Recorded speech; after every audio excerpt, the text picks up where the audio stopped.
Good morning, everyone. I'd like to welcome you to your 2021 Virtual Spring Summit, hopefully the last virtual summit. My name is Robert Walkowitz, and I am the chair of the Colorado Association of Realtors and honored to be so. I am so excited to have you join us for this wonderful event that we have planned today. But before we begin, please take a moment to locate the chat box feature on your Feed the Loop or Zoom control ribbon. Please submit questions you have for the speakers in the chat box, and they will be addressed during the designated question and answer time at the end of each speaker's segment. Please note that you are muted and will remain muted throughout the duration of the presentation.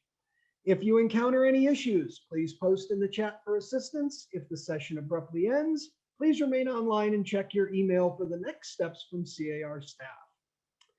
Please help me now to thank our sponsor for this session, First Bank. It is with their support that we're able to offer you content like today. Now, allow me to introduce my friend, Eric Thompson, the 2021 chair of the CAR Strategic Think Tank Forum. Robert, thank you so much. And Robert, on behalf of all the members, I'll say thank you to you for your great service to CAR. We so appreciate all that you do. It's my pleasure to serve on this committee. And it's also my pleasure to introduce all of you to our first speaker for this great session. It's Matthew Gardner. Matthew is the chief economist for Windermere Real Estate. I'm lucky enough to call Matthew a friend. And Matthew is an amazing resource for all realtors because he is uniquely positioned to look at the national economy, the dynamics, the trends, and then translate that to real estate and translate that to what it means to us, the realtor, and what it means to our clients. So he is going to share all things economics, what it means to our clients, what it means to us right here in Colorado. So with that, Matthew Gardner, I'll turn it over to you. Matthew, again, thank you so much for being with us here today. I'll let you take it away. Thank you, my friend. Always great seeing you, Eric. And I'd like to thank everyone for inviting me to attend your event today. I know what's happening, and certainly over the course of the last year or so through COVID-19 and because of Zoom, we've become getting a bit of Zoom fatigue, and it's getting a bit tiring. Staring at a screen so frequently. So thank you for that. As Eric mentioned, I'm going to be taking a top to bottom approach with what my views are on the national economy, on the local economy. Not really going to get into the US housing market because of time. And then I wanted to create some kind of granularity. So we're going to go across your state with some views and some of my opinions on what's going on in the housing market there and what you can expect. So I assume you can all see my screen. I hope you can. If not, it's going to be very boring. So let's get going with what's going on nationally. So when we look at things, and the US economy, it's growth, right? So if you look on the left-hand side, you see GDP. That's the value of goods and services we create as a nation. How we define whether we're doing well or not. You can clearly see second quarter of last year, we saw the biggest contraction in modern history. However, this is America. What happened in the third quarter? We saw the biggest expansion in history. On the right-hand side, this is my annual forecast, and I'm actually on the low side compared to some of my colleagues. I think we'll see GDP growth this year of about 6%. I'm even hearing numbers from a few people at 7%, one or two people even saying 8%. So what's happening there? Well, for a lot of people through COVID-19, we have not been spending our money in the way we normally would. And it's burning a hole in our pockets. And so as we start seeing a greater number of people inoculated, more people going out, doing the things they would normally do, they're going to start spending money. That's going to boost the economy. There are one or two people out there that are suggesting we might see a double dip recession. I just don't see that occurring, and most other economists don't. So we are going to see significant growth this year as almost a bounce back post COVID-19. Employment. The best way I can show you what's going on here is by showing you this.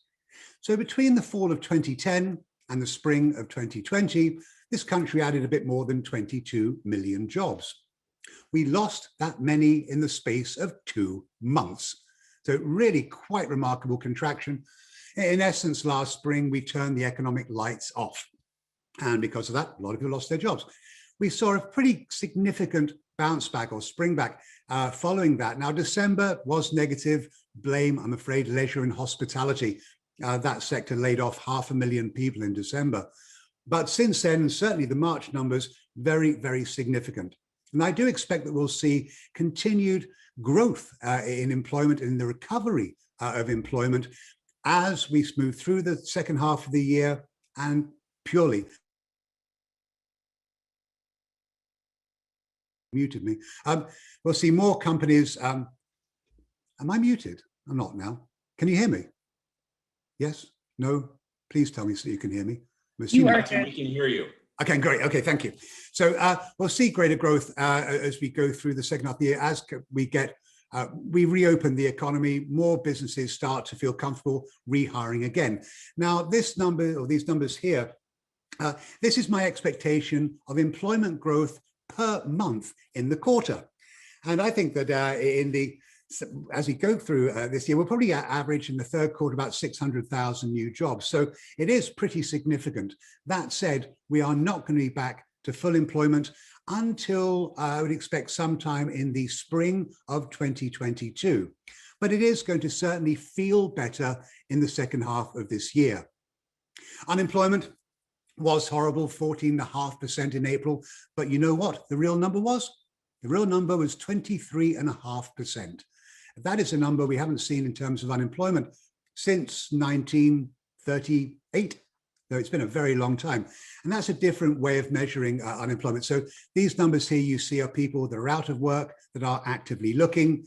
The numbers I tend to refer to more than anything else are people that would like a job, but who haven't actively been looking.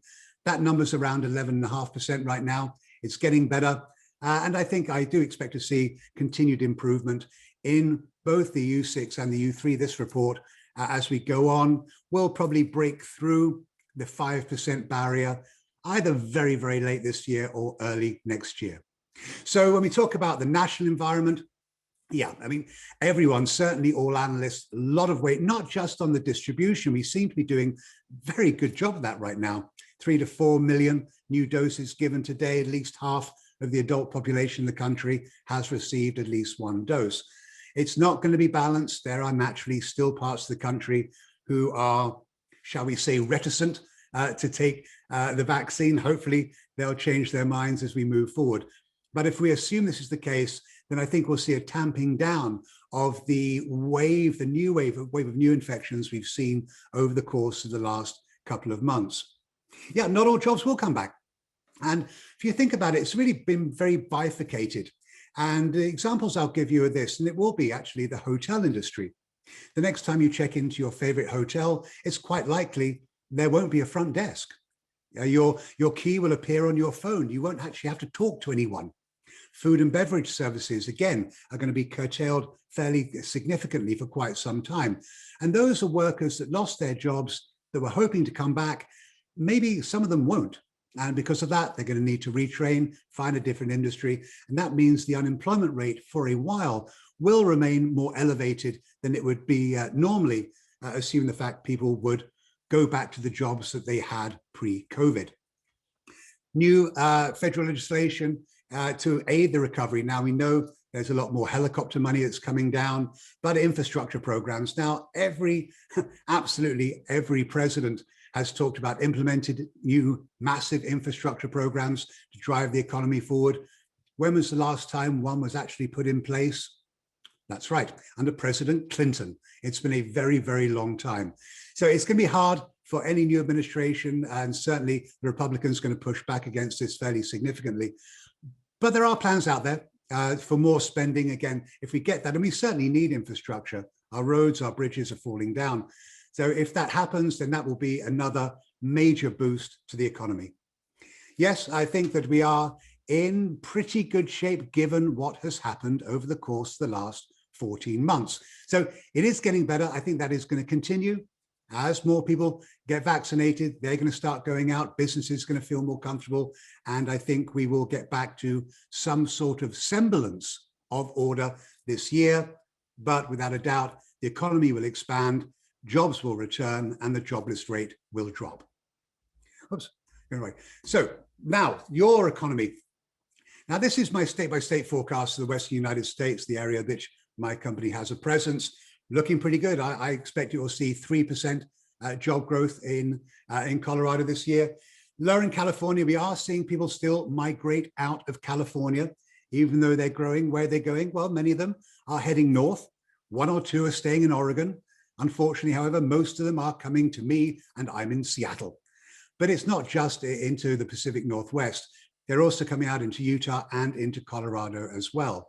And work from home is a big component of their rationale, as well as getting out of the remarkably expensive Californian housing markets. But when we look at jobs, and this again gives you an idea of the number of jobs lost, when COVID-19 hit, it took your employment levels back down to a point you were in 2014. But you sprung back, saw a bit of an issue back last winter, has started to pick up again. But as I mentioned earlier, it's the recovery and the jobs lost are very bifurcated. So if you look at it, this is kind of the best way I can show you. Leisure and hospitality, naturally, most heavily impacted, over 170,000 jobs lost. But you've still got 100,000 of those jobs back. That is pretty impressive.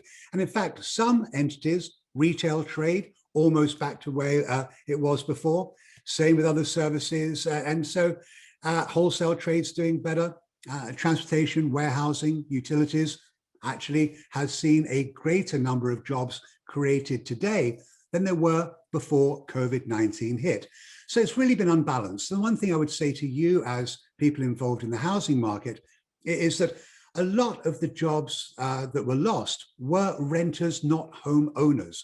So you might have heard the shape of economic contractions or recoveries, V shapes and U shapes, even the Nike swoosh shape. Well, this has actually been more of a K-shaped recovery. Professional services doing far better, recovering far quicker than lower income households and lower jobs that pay lower wages. And those, again, tend to be people who are renters rather than owners. So really rather bifurcated. As we go through this year, I think we'll actually have added about 73,000 jobs in the state in 2021. That will mean you still have a fairly significant shortfall. Now, I am more bullish than some analysts out there, but I'm also more cautious than others. So it's a bit of a spread in that respect. But you are going to see a fairly significant number of jobs return this year.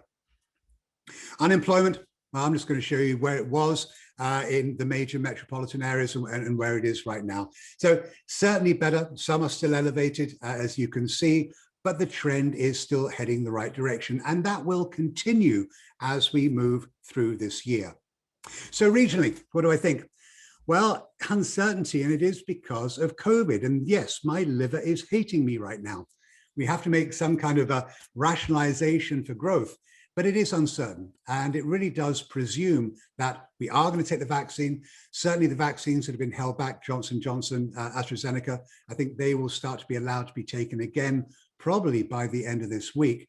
So it is getting better, assuming, again, that we choose to take the vaccine. Then I think that this fall and this summer into the fall will be pretty good for you economically. Jobs are returning. Our pace has slowed in terms of the job recovery. I think that was unsurprising. Think about it, late last year, we actually saw another wave of infections that pulled it back down again. Assuming we don't see another wave, then we will continue to expand pretty well. Trade, business services, leisure and hospitality, I'm actually pretty enthusiastic about. And financial activities are the sectors that will see the greatest amount of job growth this year. And yep, without a doubt, we'll see, all things being equal, job growth pick up speed in the second half. So US and your state, fairly similar in that respect. More jobs returning in the second half, people feeling more comfortable, and that kind of makes sense. And especially given the fact that almost 2/3 of the US economy, and even your economy as well, are consumption. So it relies on us going out, spending money again. Assuming we feel comfortable doing it, that we feel safe doing it, I think we're going to be in pretty good shape. All right, the important thing, housing. I'm going to start out with mortgage rates. Question I'm being asked a lot right now. Now, this just shows you the average weekly rate for 30-year and 15-year fixed and 5/1 ARMs. And you saw it contract through the course of the early to, well, last fall, latter part of COVID-19. Why? Well, obviously the Federal Reserve, fiscal policy, monetary policy as well, was really driving rates lower. The Fed said they would support the markets. However, if you look at a couple of months ago, you started to see a significant spike. What was going on?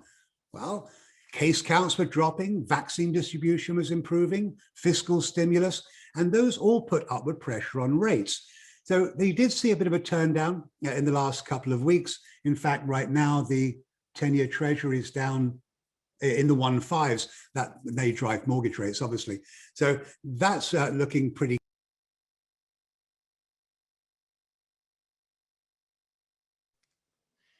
Hey, Matthew, you're muted.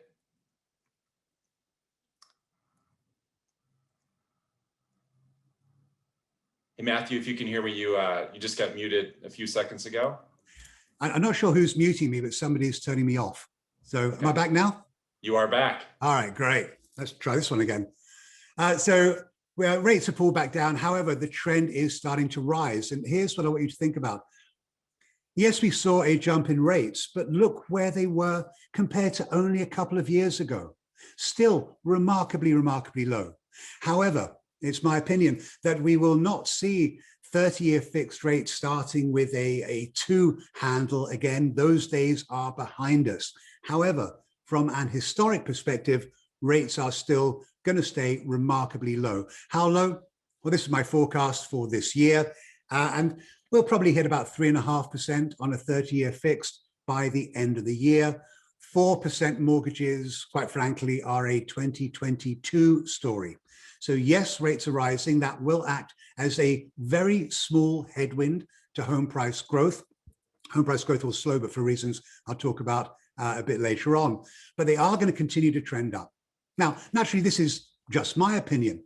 I actually have some colleagues of mine. We have a Friday night Zoom happy hour from time to time. And I chat with them about where they think mortgage rates are and where they'll be this year. Now, NAR is at the bottom, but they haven't revised their forecast for a while. Last time I spoke to Lawrence, he certainly doesn't expect it to be at 3% for the entire year. But in general, we are in a pretty tight range. And I think that is something which we all expect to see. Rates not coming down, however, rates not rising significantly either. So get used to the fact that we will see a modest increase. However, it still be well below the long-term average, certainly on a 30-year, which is around 7%, believe it or not. So rates going to trend up a little bit. That will act as a bit of a headwind to prices, or price growth rather. But in general, they are still going to remain remarkably, remarkably competitive. All right, let's look at the state. We'll start out with single family. Well, permit activity. I know that that is something which I'm sure Ed will be talking about later on this morning. So we did see this is actually population. So we look at population growth has been slowing. What's been going on there? Well, what's interesting is that it's not surprising to see that occur, but we are seeing people moving out, as I mentioned earlier, from California. And I do expect that we will likely see in the 2021 numbers a fairly significant increase.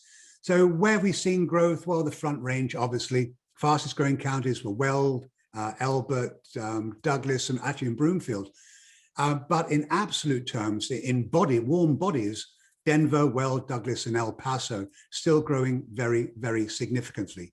And on the permit side, well, permits jumped.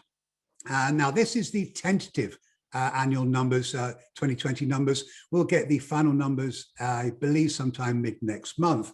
But household growth, well, it's been fairly steady. That's led the housing market to perform very well. Now, the metropolitan areas only rose by about 1,500 permits. So the rest were outside of the major market areas. And to a degree, this makes sense. Why? Well, you've got a lot of builders now saying they're looking to some secondary and tertiary markets where land is more available, potentially cheaper as well, and where you could see more demand because of affordability. That's something I'll be touching on momentarily. So Listings, as I'm sure you are all aware, and you're telling your clients there's nothing to buy. Well, this looks at listing activity over the course of the last several years, woefully inadequate, but there's a caveat to it. And the caveat is this. If you look at new listings, they've been in a very, very tight range for quite some time. Obviously, we saw the V caused by the pandemic, but it's been very tight. So how can you have such low inventory levels, yet new listings rise? Well, if a home comes on the market and trades within the same month as it comes on, well, what happens? That actually means it's not counted in overall active listings, because that's a number that's taken normally at the last day of the month. So you are still seeing transactions, even though the top line number is still remarkably low. Pending sales picking up again, saw what happened because of COVID-19, but look to the right, the percentage of list price received, you're almost 101.5%, really quite extraordinary. And this is supported actually by the nation as a whole. So if you think about the country, last month, for every offer that was accepted, there were 3.4 more offers. So is it very, very competitive? Absolutely it is. Why? Even though we're seeing new listings come on, there is still not enough supply to meet demand. How can we address this? Well, quite frankly, we need to build more. And that's a big issue because of cost in many parts of the country. So if we're still creating new owner households, but we're not building enough, I read an article last weekend that suggested we've got a shortfall of almost 4 million housing units that are needed this year. Well, what does that do? That turns everyone's attention to the resale market. That overstimulates the market itself. Closed sales, again, the long-term pattern is still trending up. You're up by over 9% last year in the state as a whole. It's going to be very interesting, actually. Be very careful, by the way, as we go forward, to looking at year-over-year changes. And I say that because when COVID really hit, we stopped. So in April, May, June, probably, you'll look at that year-over-year increase and it'll look massive. But just be careful. That actually really, in reality, not the case. But sales are still higher and sales prices are acting accordingly, jumping up by over 14% last year. Really, really quite extraordinary. If you think about where you were in 2012, well below 200,000, and now you are up knocking on $350,000 across the state.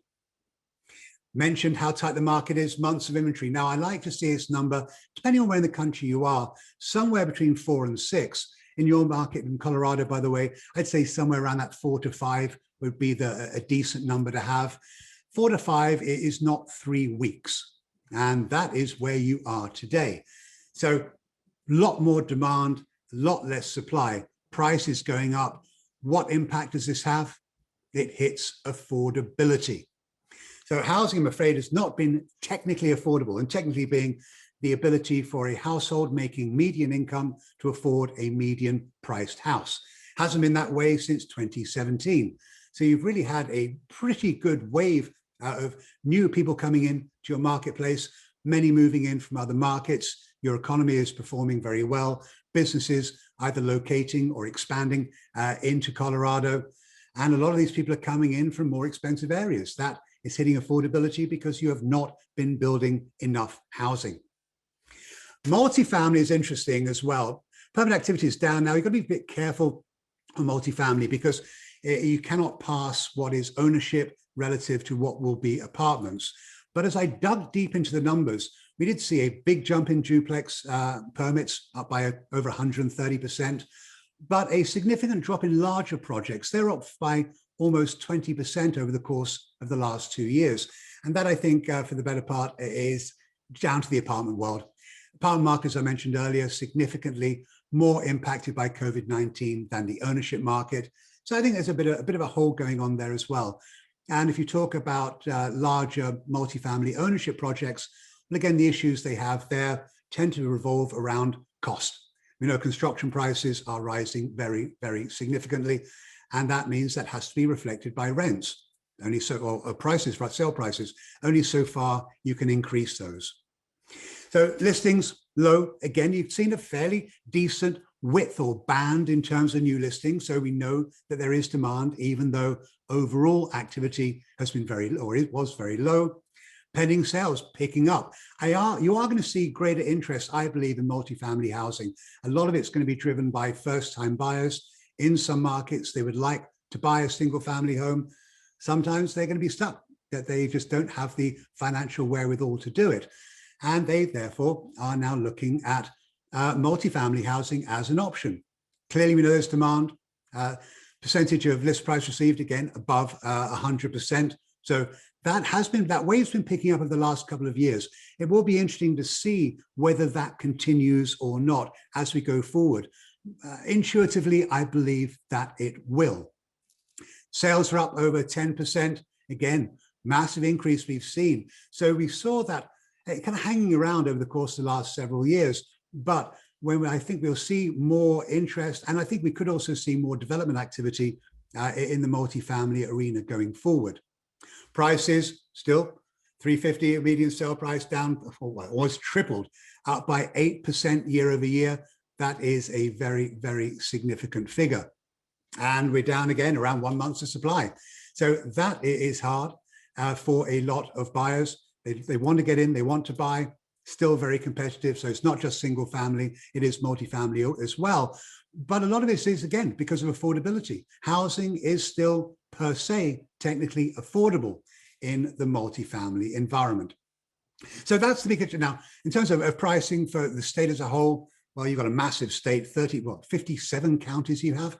So it's hard to say, but I would suggest that you will be probably in around that 9.5% price growth in the state as a whole, down from 14, but it's still going to be one of the fastest price increase states that we have in the union.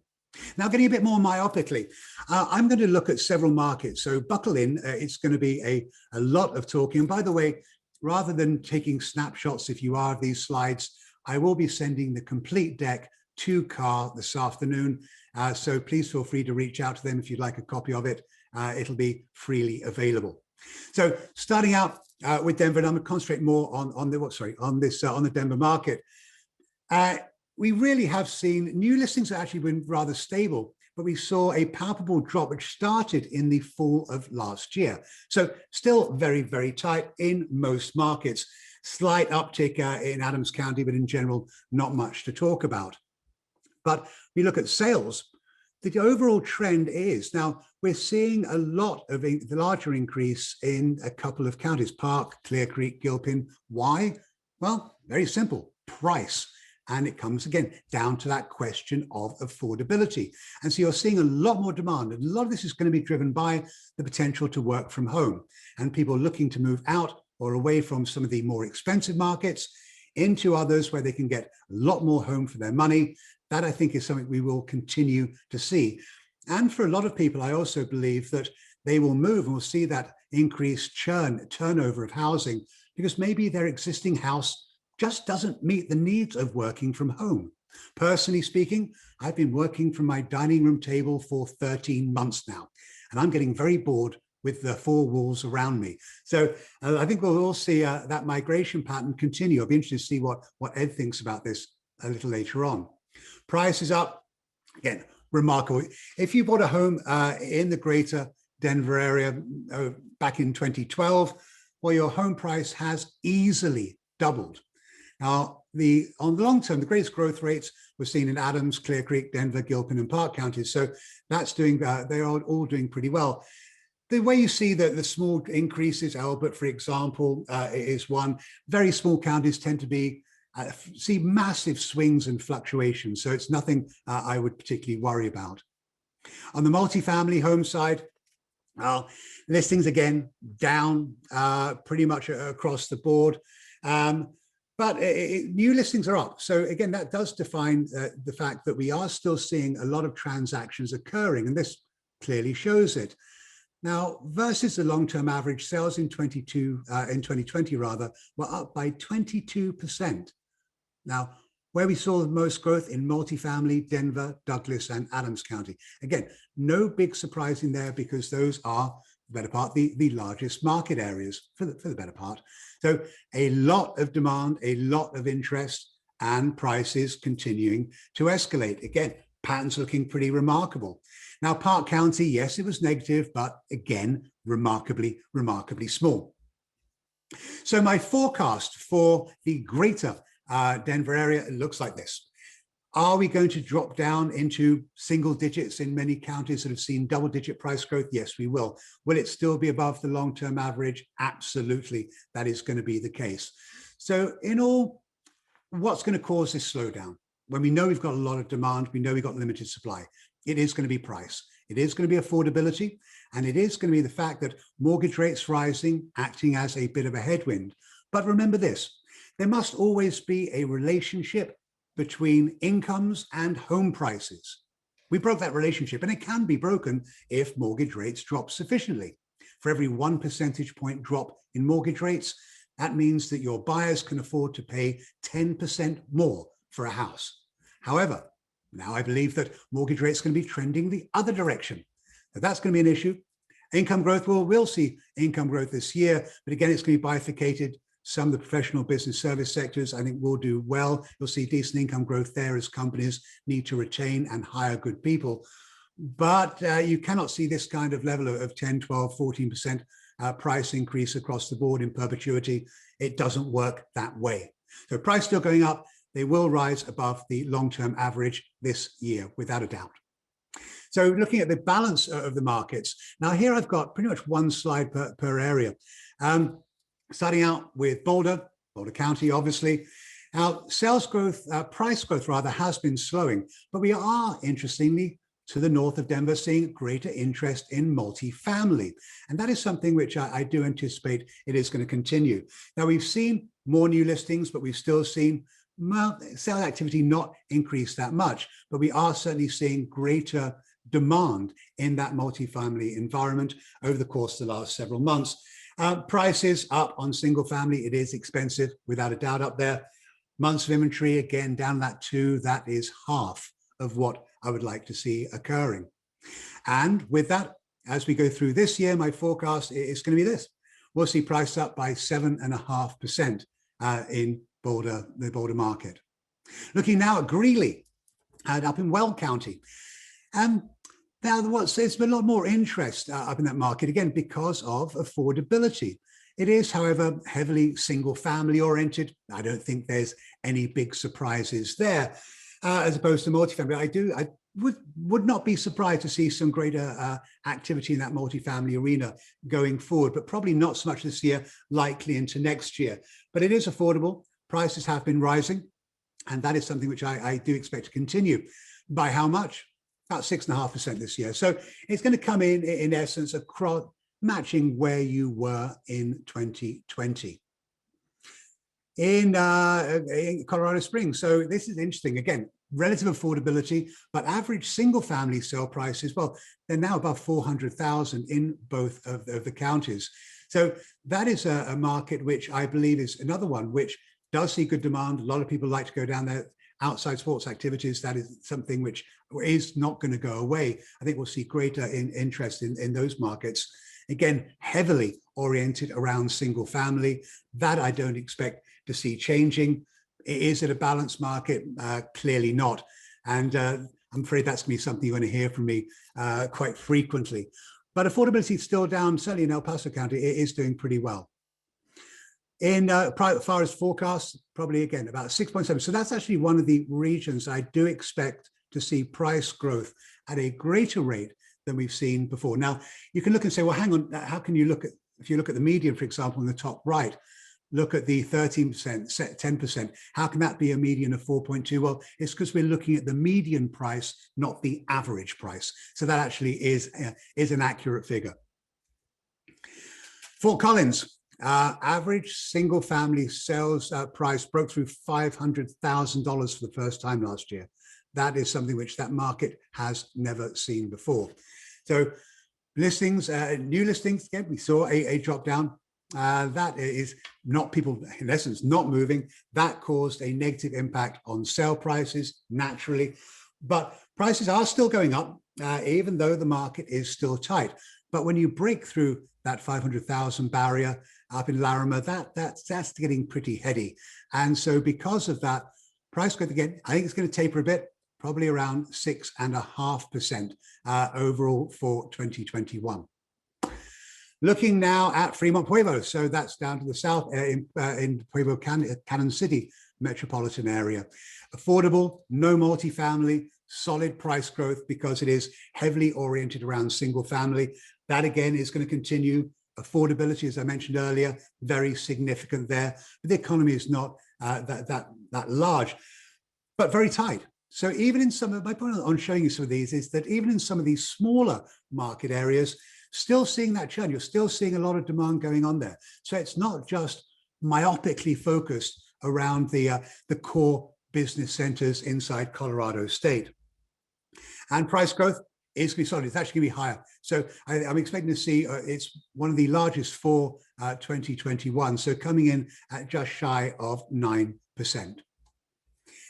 Down in this is interesting. It's funny, when I was pulling all the data for this, and my computer was not liking it, and I took a look and said, "What's going on?" Well, what's going on? Very, very simple. Aspen and Vail. So Eagle County, so Vail, very frenetic. Single-family median price broke above $1 million last year. So very, very significant. Now Pitkin County, well, she just say Garfield, cheap, relatively speaking. And because it's cheap, Garfield County prices rose by 15% last year. Pitkin, naturally, all things Aspen, very expensive. Median sale price has been above $6 million for 5 over the course of the last 6 months. Now, these markets I think will do well this year, but they are going to be tighter markets this year. I think we'll see probably fewer transactions, again, mainly because of you're up in very rarefied air in some of those markets. There will still be demand.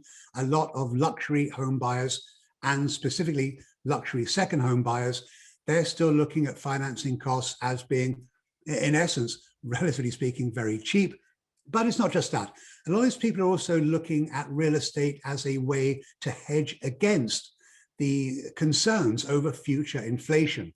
So I think we'll see some demand there continuing, but we'll probably see less churn, less amount of supply. So I think it's going to be a tighter market. And given that, even though we'll see that, we'll still see price up by over 8% in this year relative to 2020. Now looking way down to the south, down to the Durangos at La Plata County, I thought it's only fair to look at some of the smaller markets as opposed to all things massive. So with that in sight, so we've seen a tight market, sales are up remarkably high. So new listings down and sales still higher. That again just really kind of does scream to me the fact there is massive amounts more demand than supply.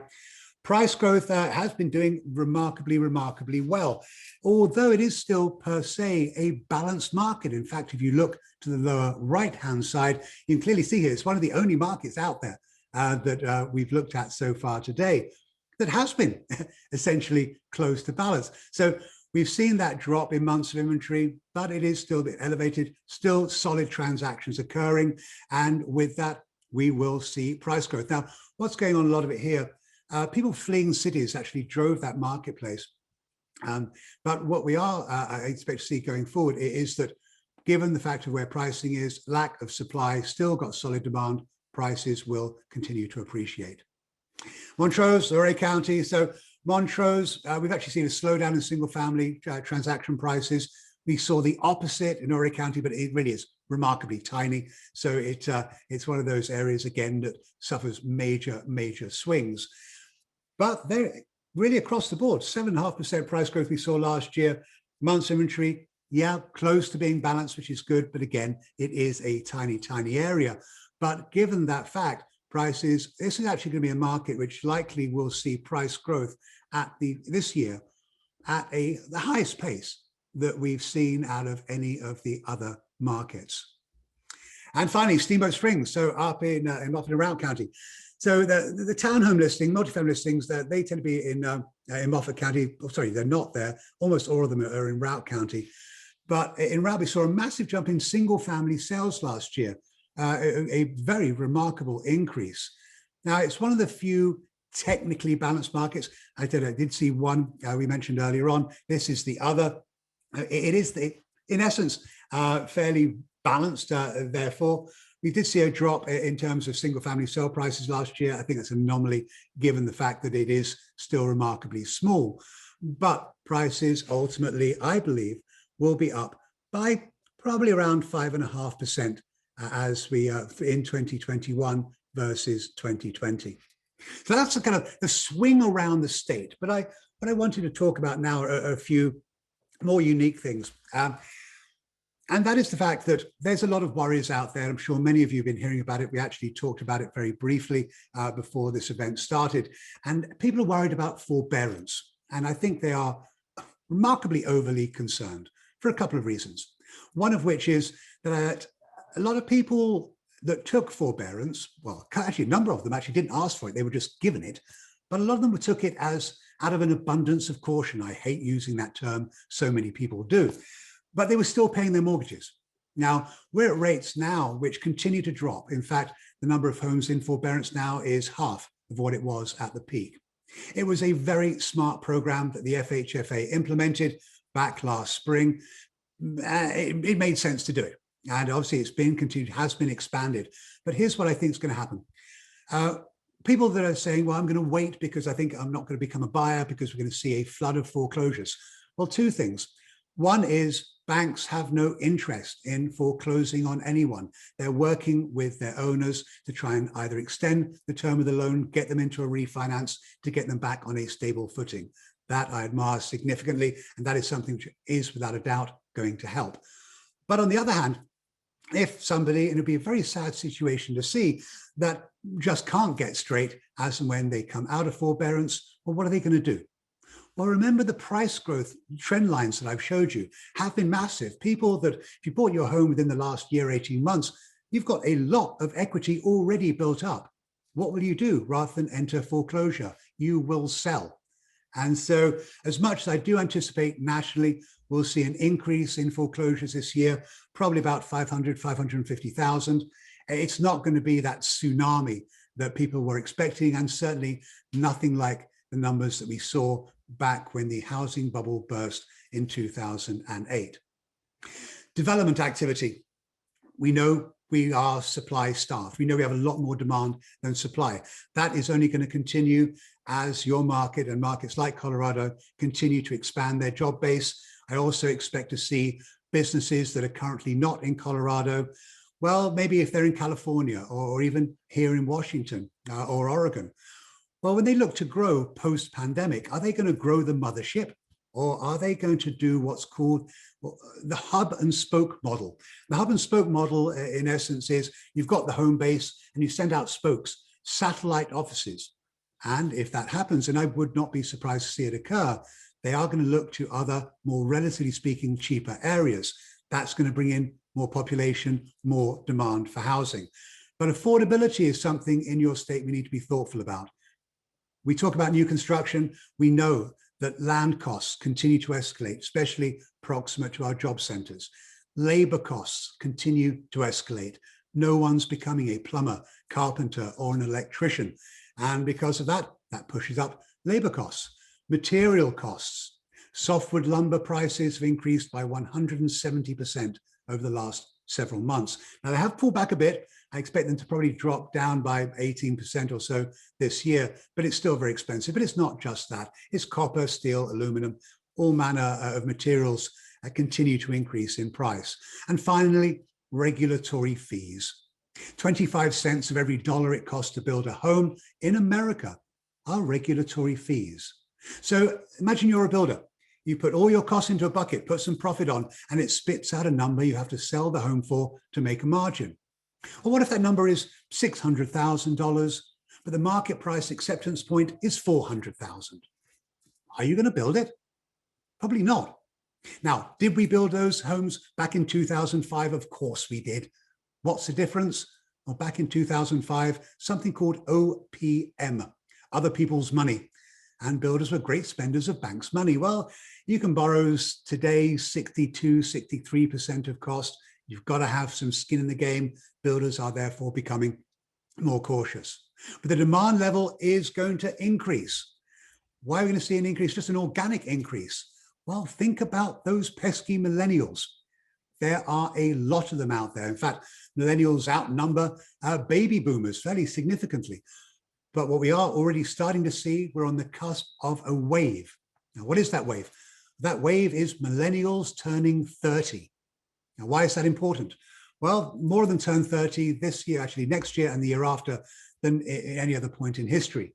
And that tends to be the point in time where they start thinking about families and becoming home buyers. 69% of them, by the way, believe that buying a home will be the most astute financial investment they will ever make. So that's a massive amount of demand. But are we going to be able to provide housing that they can afford? That's a big question. So we know we've got a lot of pent-up demand. Have they been buying houses? Oh, by the way, yes, they have. This looks at transactions in 2020 of sales using conventional financing of homes that were sold to millennials. You see, it really is. It's about 50% in half of the regions we've talked about. So we know that they already have been buying. But at the same time, mortgage rates are rising. Prices have been rising exponentially, as we've already talked about. Can they afford it? Well, I think that this could be a big, big issue as we move forward. And again, it's not just in Colorado, it is nationally. We've got a big demographic wave of young families, and a lot of them are moving out of the urban centers, not just because of families, but also because of work from home as well. And they do want to buy, but where are they going to buy? And are there going to be homes out there that they can afford? Ultimately, I think the Colorado housing market, which has done extraordinarily well, it's been one of the poster children in terms of the last few years, certainly relative to demand, relative to price growth. But price growth has to slow. And I think I've explained to you, I believe that that will be the case. The question for you would be this. As you are discussing home prices with your clients, if you represent home sellers, we know home sellers, they've pretty much ruled the roost for some time now. And because of that, they have a remarkably heady expectation as to what their homes are worth. Well, at what point are you going to tell them, yeah, I'm sorry, you're not going to be able to sell it for X, it's going to be Y. How are you going to explain that to them? Because I think that is certainly something which is going to, you'll be having more of those conversations going forward, given affordability, given rising mortgage rates, given price points. So be ready to have those discussions. I certainly think in general that we will see more of those or you will see more of those as we move forward. Bottom line, guys, is this. Market is still performing well. In fact, housing through COVID-19 hasn't been a V-shaped recovery. It's been a super V-shaped recovery. It really has performed remarkably well. I was getting phone calls and text messages from reporters back in April wanting me to comment on how the housing market was going to be eviscerated. Oh no, you took a month off. That was about it. Now, demand's not going to go away. You are going to see people moving because of the ability to work from home. They can move to cheaper markets because their current home just doesn't suit them in terms of having a formalized office. I've been working at a dining room table now for 13 months. But I also think there's one other thing, and we'll see greater churn, greater transactions occurring because we've all been at home way too much. I have spent more time looking at the same walls in my house in the last 13 months as I have in the last 8 years I've owned it. What do we do when we look at anything too much? We get bored. And I think that some people are going to say, you know what, I don't like my living room, or my yard's not big enough. We'll see some churn because of that. We'll also see, by the way, on the new construction front, homes actually getting bigger. And we hadn't seen that for quite some time. So for several years, as we came out of bursting the housing bubble, we actually saw home sizes contract. They're going to get bigger because, again, a lot of that is going to be driven because of work from home. So as somebody is selling, if they don't have an office, what I would recommend is this: have them create at least a dedicated Zoom space if possible. I've given more television interviews to reporters who have been speaking to me from their bedroom closets than anything else. We need a space for Zoom. So, but I think ultimately 2021 is going to be a solid year for your marketplace. I still think you'll see more demand than supply. Some markets are getting a bit concerning when it comes to prices and price growth. They're going to have to start slowing down. That's fine. They will still be well above the long-term average. And ultimately, I believe that all of you will sell more homes this year than you did last year. And with that, I'm going to hand it back to Eric, and maybe you've got a question or two. Matthew, thank you so much. On behalf of everyone watching, listening, we so appreciate the information, the insights, your wisdom. I watched several people join late. Just as a reminder, Matthew is the chief economist for Windermere Real Estate. He's at his home there in Seattle, but tracks the market nationwide, and certainly you've been doing a lot of research on Colorado. If anyone wants to ask Matthew a question, the best way to do that is to type that question into the chat. Matthew and I will be able to see that, and we'll get that question answered.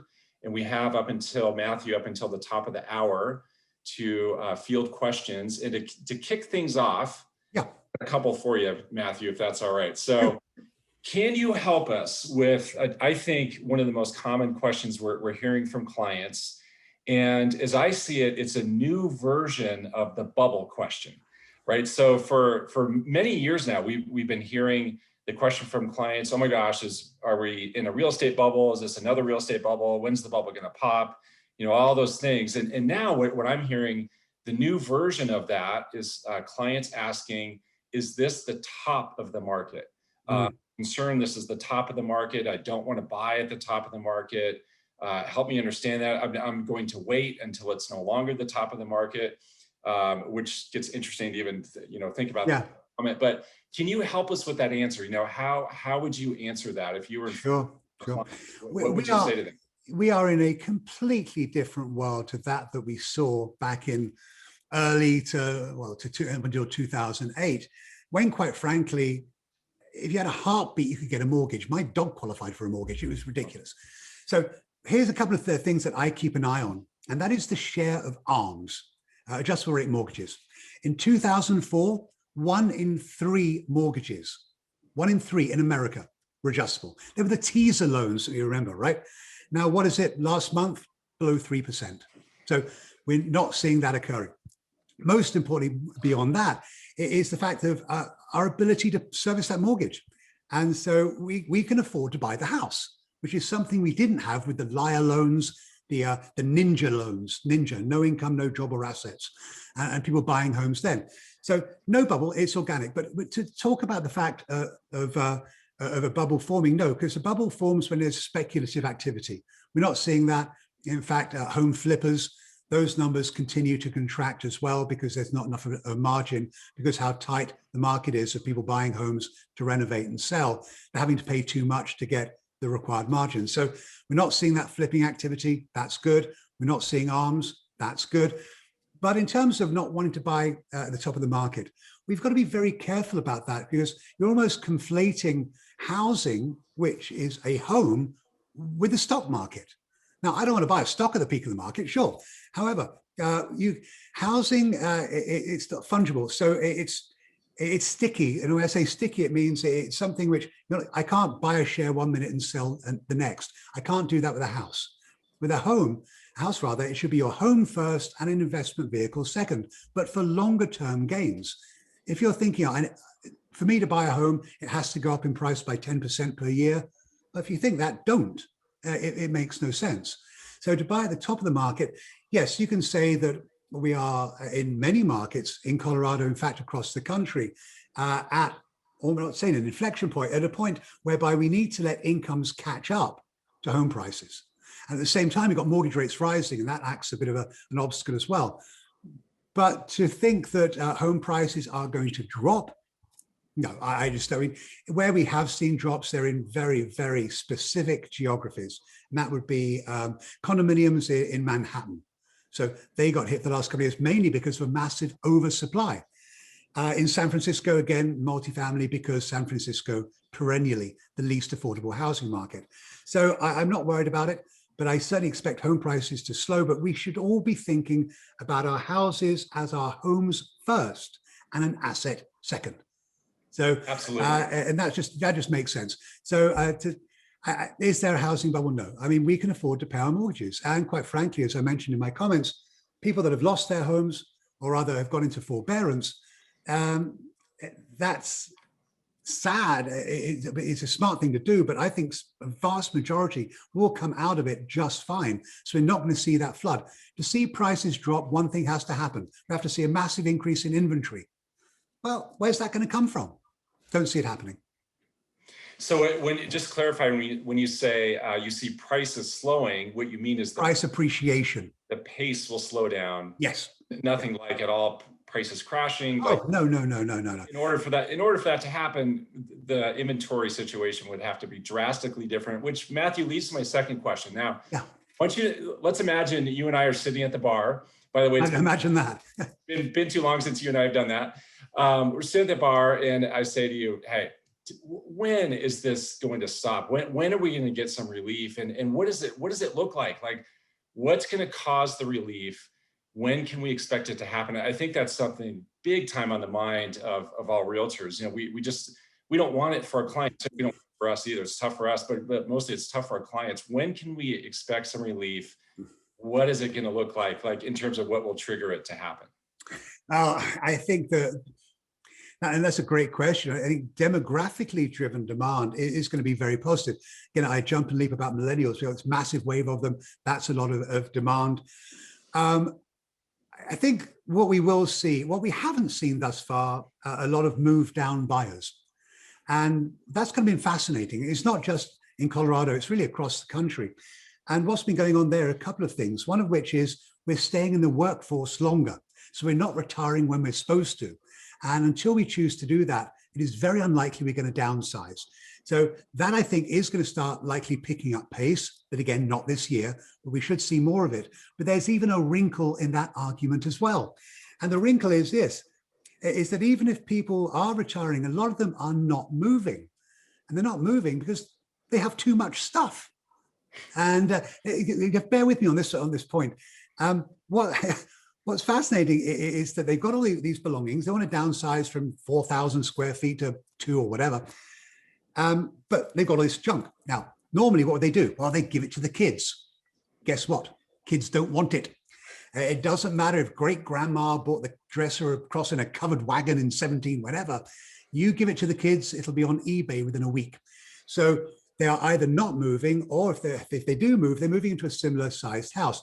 So what does that mean? Well, if they're not downsizing or moving, then the move up buyers have got limited options. And if they're not moving, then the first time buyers, well, they're just plain out of luck. So I still think it is going to be tight. We will see more churn because of work from home and COVID-19. So I think overall transactions are going to be up this year in your market and across the country, but it is still going to be tight. So for a brief period, home buyers got a bit of relief. You might remember a year or so, a couple of years ago, and it was getting a bit easier for them. Well, unfortunately, that was very temporary. Now, without a doubt, they are suffering from buyer fatigue all over again. But a lot more of the would-be home buyers have got off the fence in the last 2 months. Why? Well, it's because of the fact that they've seen mortgage rates start to rise. But we should see more listings when a lot of homeowners who today are still being very cautious because of COVID-19, when they feel more comfortable listing their home, that people aren't going to be diseased coming through to take a look at it. I think we'll see listing inventory increase, but it's still going to be in 2021 a home sellers market, not a home buyers market. So I like to say balance, certainly not this year. Got it. Okay. Great answer. Great answer. Okay. So we had a really good question that just came in from David. David asks, do you see the current government unemployment assistance as a hindrance to getting folks back to work?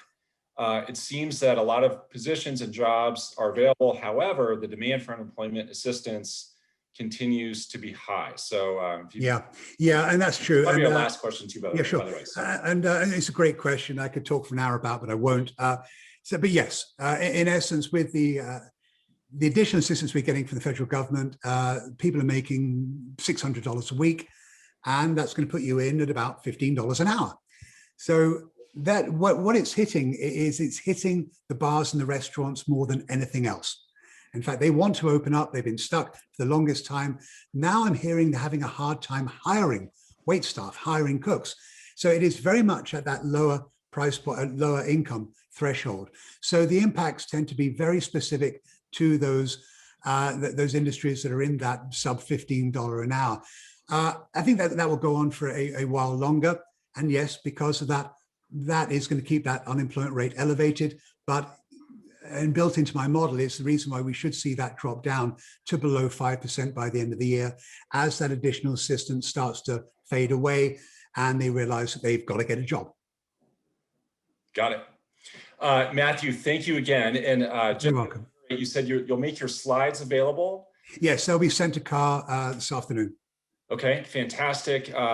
Joanne had a question related to the slides. I think, Joanne, that can help you out. And so everyone should know that you can you can expect to get those slides from Carr.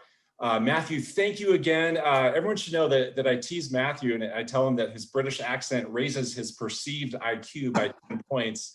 I can only say that because Matthew and I are friends, but Matthew, just terrific insights as always. So appreciate you. Thank you for all the research and preparation you did in advance of today. Thank you for making the slides available. And everyone, I hope that you all got a lot out of Matthew's presentation. Matthew, thank you again. Thank you, my friend. Always appreciate it. And thank you, everyone, for bearing with an Englishman that speaks way too quickly. So thank you for that. No, it's perfect, Matthew. Thank you. Okay. All right, everyone who's here, everyone who's watching, have another treat for you. Then the next treat is your next speaker. So I just want to confirm with the Carr staff that he is here. If you guys could give me a yes on that, or maybe just type a note in the chat. Want to make sure that I'm here. Okay, fantastic. Okay, so everyone, I'm so excited for this speaker. So this speaker, his name is Ed McMahon. Ed is with the Urban Land Institute. I heard Ed speak Loveland, I think it was about 8 years ago. I never forgot it. I never, ever forgot it. And we thought, what a perfect person to come speak on the future of development and housing. I mean, there's really no better person, I don't think, in the whole country to speak on this than Ed. So I'm going to read a few things here about Ed McMahon, again, our speaker. So he holds the Charles E. Fraser Chair on Sustainable Development at the Urban Land Institute, which is based in Washington, D.C. He's nationally known as an inspiring and thought-provoking speaker and leading authority on economic development and land use policies and trends.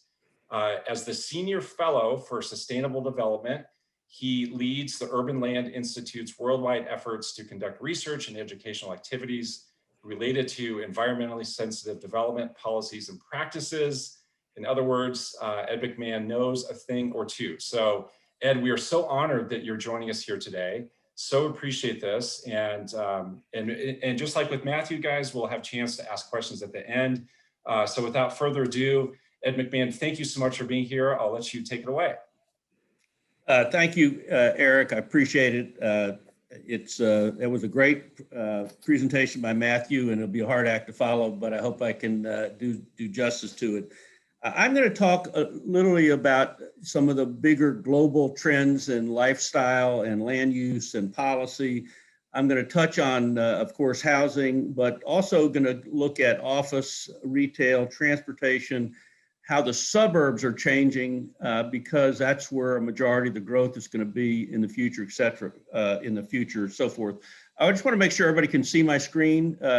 I'm hoping that there's no problem with that. I'm going to go ahead. So let's just get started. I think all of you would agree that you live in a very special part of the world. You wouldn't be in Colorado if you didn't think that. You just got a very glowing report on how much people like Colorado, how prices are being affected in Colorado, et cetera, et cetera. But I also want to say that, there is no place in the world today that's going to stay special by accident. And, you say, well, why is that? And the reason for that, of course, is because the world is changing faster than ever. And you say, well, what is changing? And the answer to that is everything is changing. We've heard a lot about the economy, but let's think about demographics and technology and consumer attitudes, healthcare and energy and transportation, and the weather is changing. What's the fastest growing form of household in America today? It's a single person living by themselves. And we'll talk about the implications of that in a couple of minutes. There are really only two kinds of change in the world today, only two kinds of change facing Colorado. There is planned change and there is, of course, unplanned change. And the biggest unplanned change we had in the last year or so, of course, is the global pandemic, which has led to a global economic crisis and a global health crisis and even a global social crisis. But, you know, it's true, you've already heard a lot about this earlier this morning, that the pandemic is in many ways transforming how and where people live, work, shop. And I'm going to talk about how they travel as well. And so we're going to go into each of these areas a little bit to give you a broader perspective of how housing can fit into some of these other things that are going on around our country and in some cases around the world. And first thing I want to say is that almost all of the trends I'm going to discuss today were occurring before the pandemic and are now being accelerated by it. So in transportation, even before the pandemic, we saw the rise of micro-mobility, things like electric scooters and bicyclists. We also saw autonomous vehicles and car sharing. Young people were buying cars not as often as their parents were, just for example, and all these trends are being accelerated. Let's talk about retail. In the first 2 months of the pandemic, e-commerce, which of course had been growing for the last decade, went up as much in the first 2 months of the pandemic as it had in the previous 10 years altogether. And that has something to do with why big box stores are shrinking and malls are closing and home delivery is booming and so on and so forth. What about housing? Well, housing is undergoing a transformation as well. And you'll hear me say this several times today, that the old one-size-fits-all approach to housing no longer works in a world where we have so many different kinds of households who want so many different kinds of housing. And of course, we have this affordable housing problem that Matthew talked about earlier. We'll get into that. So the suburbs are changing. You know, young people are moving to the suburbs, but they don't want their parents' suburbs. They want a different kind of suburb. They want a suburb with some sort of walkable center. They want more diversity in housing. They want more ways to get around. And certainly we're seeing a lot more mixed-use projects in the suburbs than we had seen previously. The weather is changing. In case you haven't noticed, we're seeing things like record heat and cold and more extreme weather and more hurricanes and growing wildflowers and on and on and on. Bigger storms lasting longer, longer droughts, on and on. We could talk about that. Here at ULI, we have been looking carefully at the impact of climate risk on real estate. And what we're seeing is that the failure to address climate risks may and is already resulting in increased exposure to loss as a result of assets suffering reduced liquidity and lower incomes and so on and so forth. There now is a growing number of studies that have already been done. This is one just from the mid-Atlantic states of New Jersey, Maryland, Virginia, and Delaware, where we saw nearly a $16 billion loss in residential real estate values because of rising sea levels and tidal flooding and associated fallout, et cetera, et cetera. So, but one of the big questions that has been on the minds of, you know, academics and policymakers and certainly the media over the last year is, what is the future of our cities? And of course, at the beginning of the pandemic, people were saying this is the end of cities and cities are dead. This was, of course, because New York was at that point the epicenter of the pandemic and so on and so forth. But what I'd like to say is that across all of history, there have always been cities, no matter what time, no matter what place, no matter what political regime, and the cities have always served as a focal point for commerce and government and worship and social and cultural interaction. And cities are now and will continue to be a key driver of social and economic life in the world.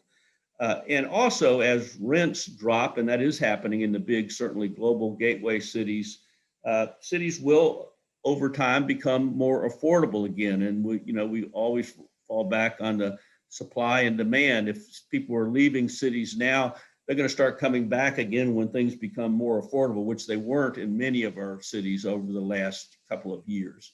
But the truth is that in the short term, the pandemic has accelerated the out-migration of people, jobs, and capital from the nation's largest cities.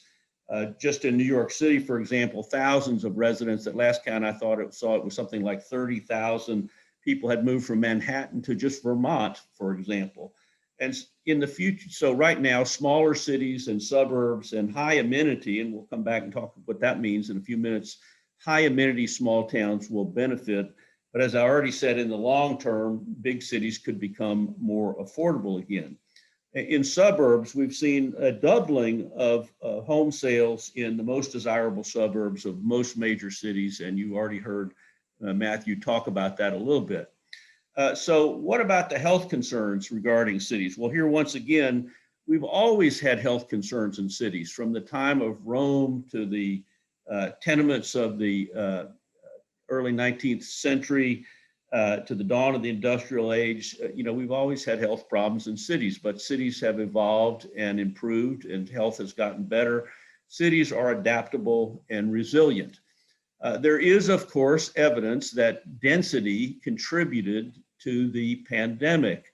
And of course, New York City was the original epicenter of the pandemic. And then in January, it was Los Angeles. But at the same time, Los Angeles was recording some of the highest death tolls in the country. The highest infection rates were in two very non-dense places, North Dakota and South Dakota. And so I think epidemiologists and others, public health officials, would tell you that the of density, crowding, whether it's in a church or a bar or a synagogue or a meatpacking plant or at a conference or a wedding, that sort of thing. And, I think there's ample evidence now to show that that has probably been the biggest risk for the spread of the pandemic.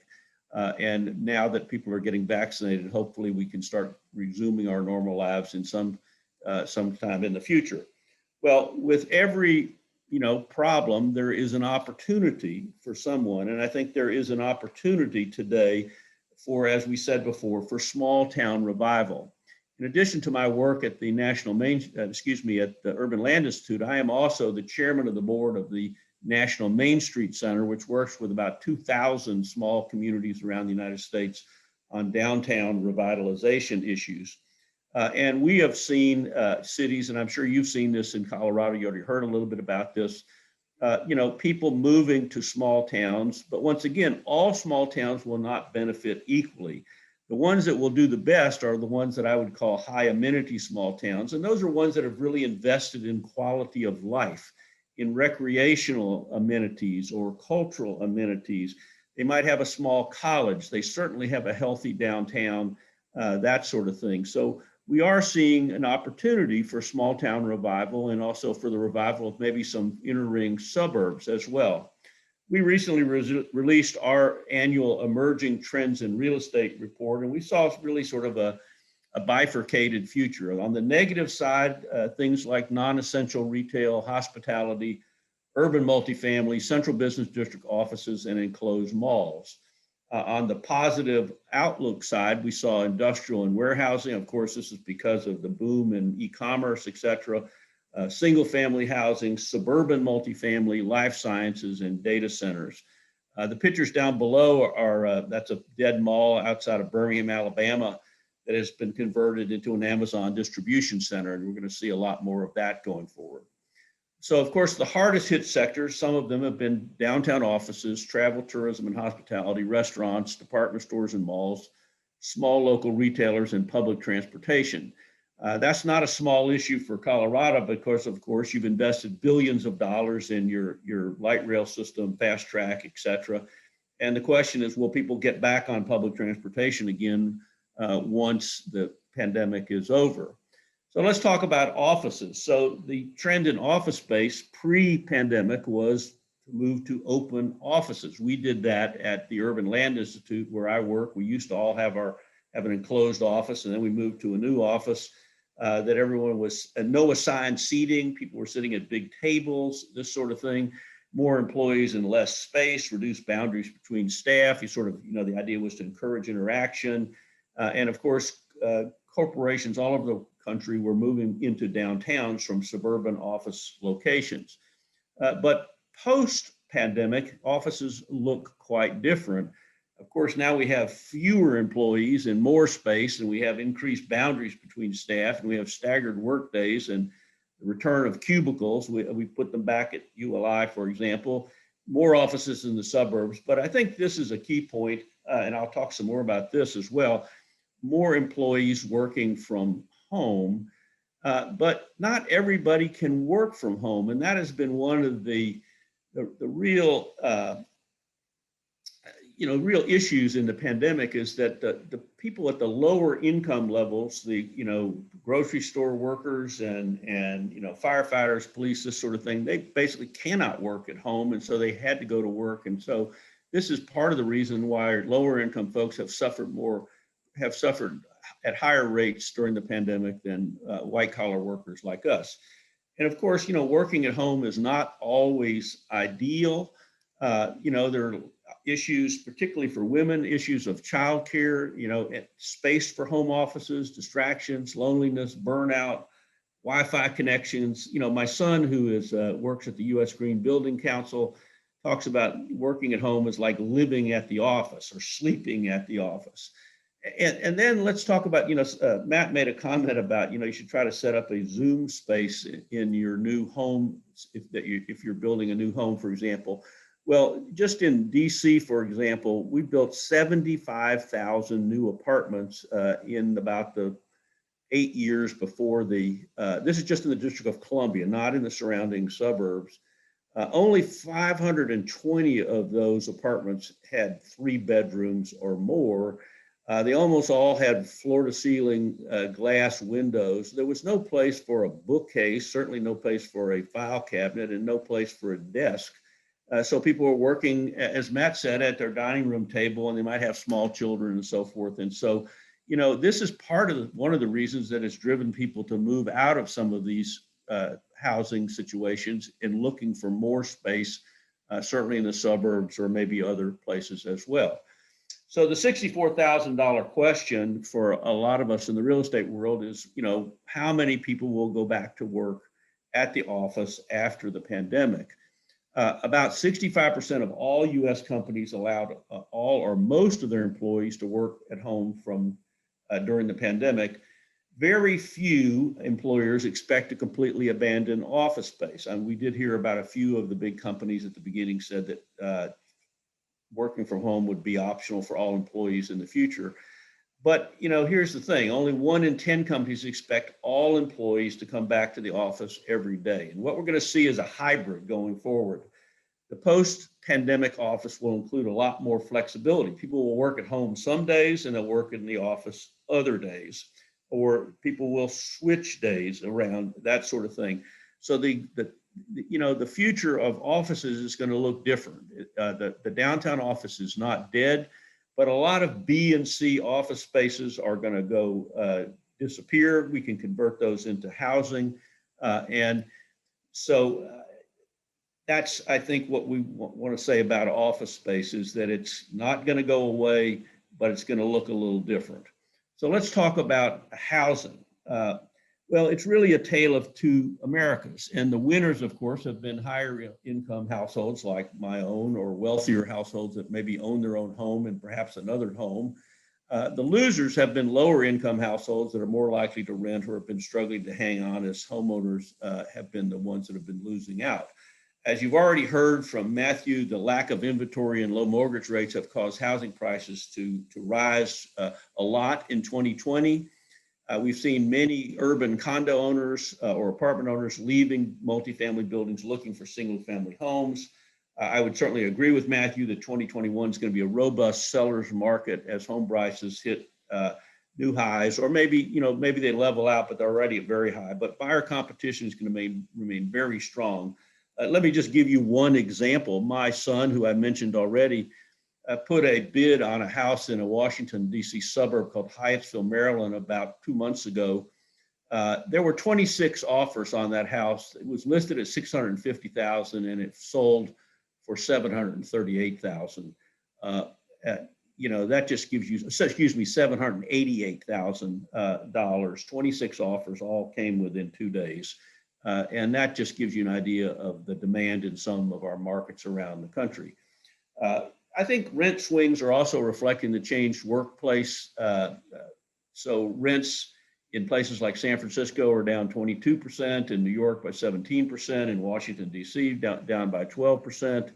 But they're up in places like Charlotte and Memphis and Greenville, South Carolina, et cetera. And that is a reflection of the fact that people, we already had these high high-priced housing, over high-priced housing in some of our global gateway cities. And this is actually helping a lot of our secondary and tertiary markets, et cetera. The rental market, of course, is a different story. We still have, even though the unemployment rate has gone way down, we have lots of people who are still out of work due to the pandemic or experienced a reduction in work hours or pay. And that's a lot, that's almost 25 million Americans who've got facing something like a reduction in pay. In particular, a lot of women have left the job market because of the child care issue during the pandemic, et cetera. We still have lots of Americans who are facing evictions, and then we've heard about the forbearance issue as well. So the one thing I want to spend a little time on is this idea of the growing need for affordable housing. The affordable housing gap is worsening, and it's affecting, first-time home buyers and low-income workers the most. One of the things we've learned at the Urban Land Institute is there is no silver bullet solution to affordable housing. There are, a whole range of things we need to be thinking about and doing. And I'd like to start with one that people don't think enough about, and that is this idea of retaining existing units. For every new unit of affordable housing we build each year in America, we lose 2 due to deterioration, abandonment, or conversion to more expensive housing. So I'd like to start off on the affordable housing thing as saying we can't build our way out of the problem. We need to look at what existing units we have in the marketplace and figure out ways to preserve them. And that can go a long way to helping us address the affordable housing problem. The other thing is, let's think about some of the new opportunities that are growing out of the pandemic. We're already seeing, for example, a number of, as I said before, B and C class offices that are being converted to housing. This was a trend that predated the pandemic. A new trend, however, is, we've lost a lot of hotels, and those hotels can be converted into affordable housing units. Some are being converted into student housing, some to senior housing, and so on and so forth. These are some examples of conversions of existing buildings that are obsolete for other uses into affordable housing. You have a great example right in downtown Denver, the old department store there, which is a great mixed use project with affordable housing on top, et cetera, et cetera. But the big opportunity that we're missing, I think, is thinking about how to use public land to provide affordable housing. Now, land accounts for about 30% of the total cost of housing. So if you can get the land costs down, you can get the housing costs down. And one of the things that's been happening already in all of our major market cities is starting to use city land, county land, state land, school board land, public works department land, et cetera, to build housing on. In DC, you see an example. That's the building, the picture on the bottom right is about 2 blocks from the Urban Land Institute's office in downtown Washington, where we put 42 units of housing on top of a fire station. We're doing that with all of our fire stations and all of our new libraries, and we're seeing this now being done in cities all over the country. I first learned about this working in San Mateo County, California some years ago, where they were starting teachers off at $75,000 a year right out of college, which was the highest starting salary for teachers of any school system in the country. But they had one of the highest turnover rates because you can't afford to buy a house anywhere near San Mateo County, California on a $75,000 salary. So all these teachers were living in the East Bay, commuting an hour each way each day, and life is hard enough for teachers. So finally, the school board says we need to build we need to build housing for teachers, and they did that on school board owned land. So we're starting to see this all over the country. So once again, if you've got an affordable housing problem in your market, encourage your public officials to start doing a detailed inventory of city, county, state, federal, school board land, and those are opportunities to build affordable housing. Another thing we're starting to see is major institutions recognizing that they have to play a role in the affordable housing problem as well. So Washington, D.C. is a high-priced market, and George Mason University is one of the many universities in that market. They have partnered with a developer to build below market rate housing for graduate students, faculty and staff of the university.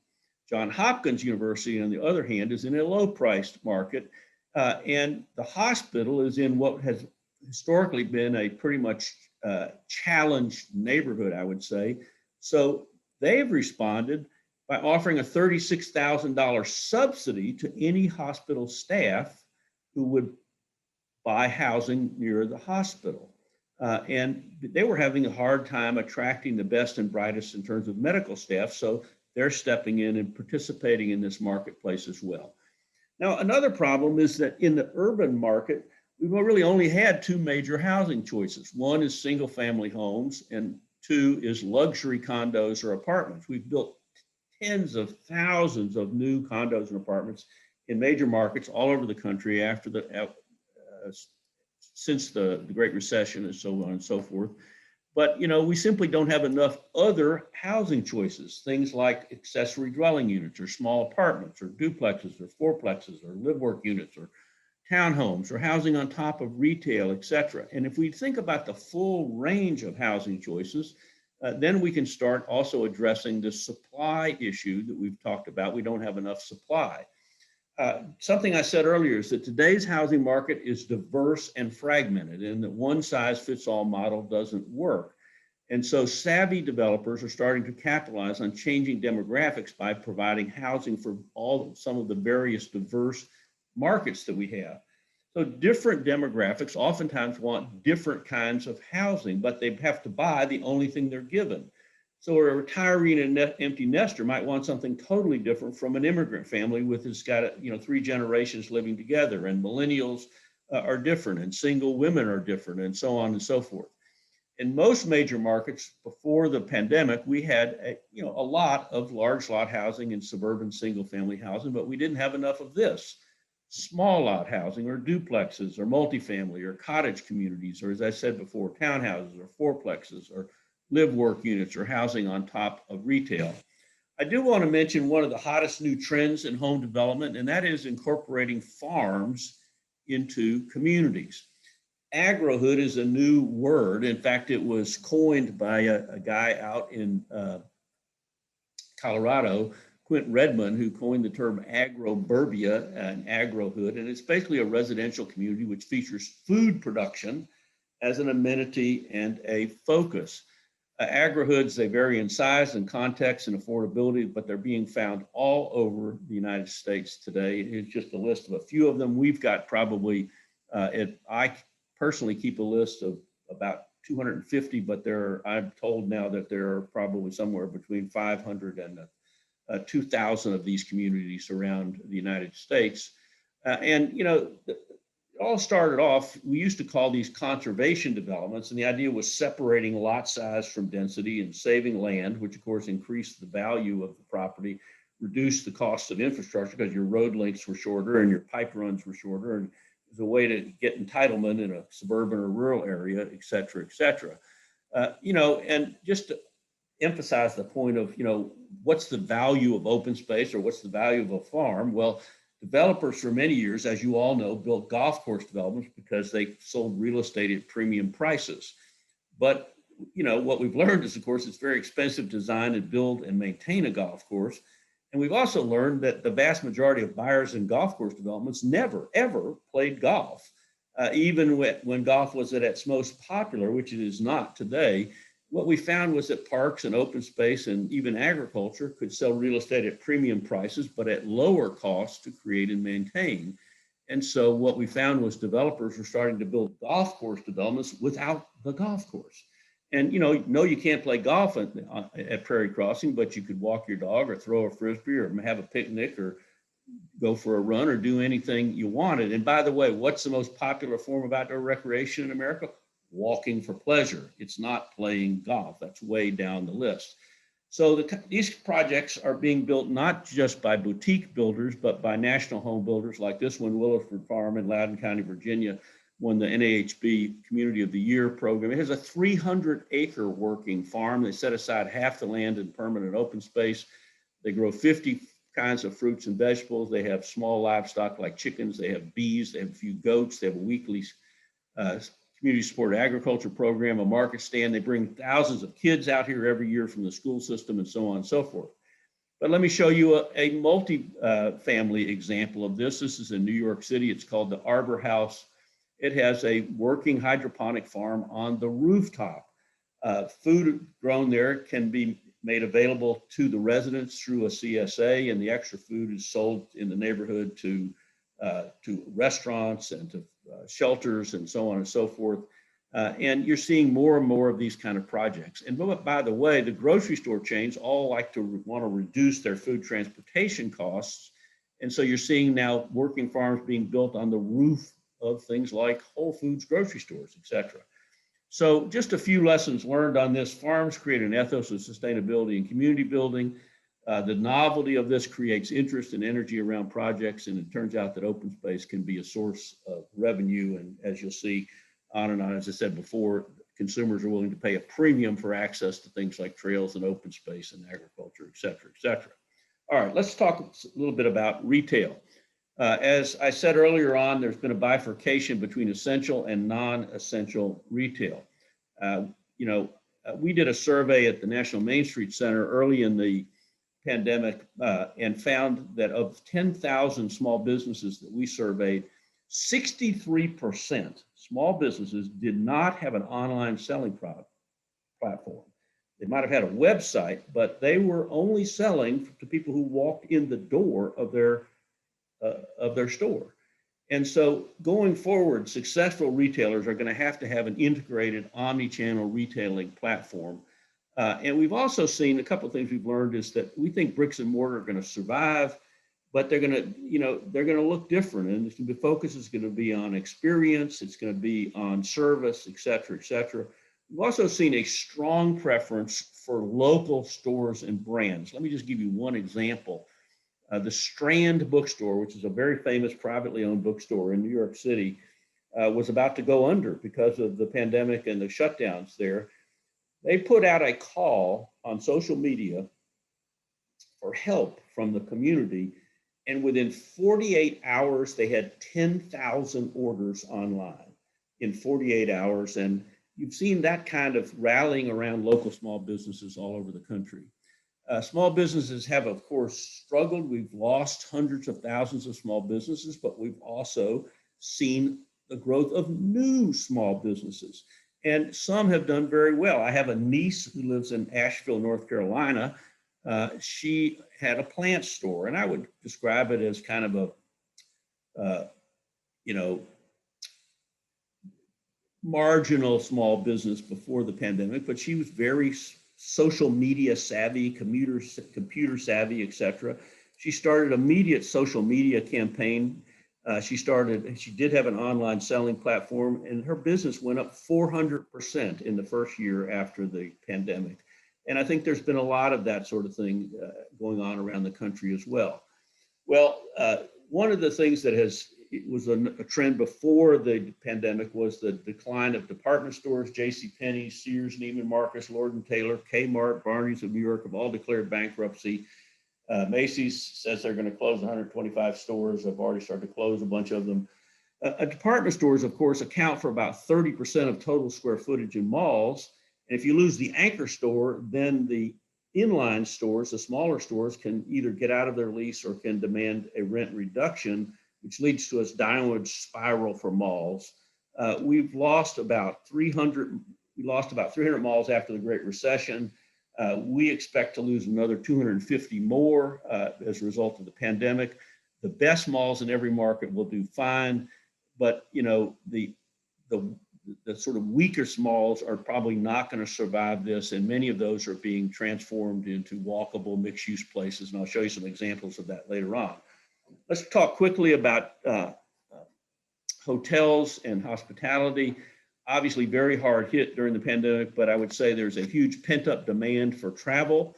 Hotels and hospitality are going to come back, although business travel may permanently be changed by the pandemic. We're already talking about organizations like my own who say that instead of having 4 board meetings a year in person, we're going to have 2 in person and 2 online. And you're going to see lots of organizations because they figured out that you can save a lot of money by doing that. I had never even heard of Zoom until about a year and a half ago. And now we're doing all our work on Zoom, and we're finding out you don't need to do everything in person, although there's a great demand to get back together again. So you can see from this chart that events and attractions suffered the biggest loss during the pandemic, and online ordering did the best. Restaurants, surprisingly, did way better than you would have thought. And I'd say that has a lot to do with the creativity of restaurateurs who got into things like, takeout and delivery and outdoor dining and curbside service and on and on and on. And it has a lot to do with people's support for small businesses I talked about before. So let's just talk about a few more of the changes that were predating the pandemic. This is the old retail model. Well, that is retail for the last century. The future belongs to main streets and town centers and mixed-use development and strip development as retail for the last century. Let me just give you an idea. So here's the old paradigm of a Walmart. Let me show you the new Walmart. There's one. It's got 200 units of housing on top. It's got a swimming pool on the roof. It has escalators. It actually has real windows that actually let real sunlight onto the floor of the Walmart. We're seeing this all over the country. And it's partly because the retailers have thrown all their old rules out the window. They're now embracing mixed use and multi-story buildings and smaller footprints and restored historic buildings. There's a lot of reasons for that. Starting with, we were completely overbuilt in suburban retail, particularly out on the strip. For years, we were building retail space 5 times faster than retail sales for years before the pandemic, et cetera, et cetera. Also talk about consumer attitudes are changing, and we've seen this, as I said, before the pandemic, that these consumer attitudes were changing the way people wanted to shop and get around. So these are some of the figures I've talked about. Even the malls that are going to remain, a lot of them will be repositioned, they'll be turned inside out, et cetera, et cetera. There's a great website called deadmalls.com. You can go to, there's a map of the United States. You can click on Colorado and you'll come up, as I did, with this list of dead malls in Colorado. But here's what's happening to dead malls. The oldest mall in the Denver market was Villa Italia Mall in Lakewood, which is now a 22 square block mixed-use town center called Belmar, and we're going to see a lot more of that going forward. This is the county I live in, Montgomery County, Maryland, outside of Washington, and we thought it was a great idea back in the 1970s to tear down most of our downtown of our county seat, and we replaced it with this lovely 200-store mall you see here in the background. But guess what? Now we've torn them all down. We put the downtown back. And that's actually kind of a metaphor for what we're doing all over the country. We're going to see a lot more of that. And this also goes to this issue of what kind of suburbs people want. They want a suburb with a walkable mixed-use center of some sort. So you remember the old Joni Mitchell song, as they paved paradise and put in a parking lot? Well, now we can do just the opposite. We can take that underperforming asphalt and turn it into a walkable mixed-use place. We've already got the infrastructure in sight, we are in place. We've already got sewer and water. We got a 4-lane highway in front, et cetera. And by the way, this is where you can put your multifamily housing. And so we're seeing this all over the country where people are taking underperforming asphalt and turning it into mixed-use projects, particularly housing, et cetera. They're doing other things too. This is a mall that went under up in Connecticut, and now it's been replaced by the town's new Central Park.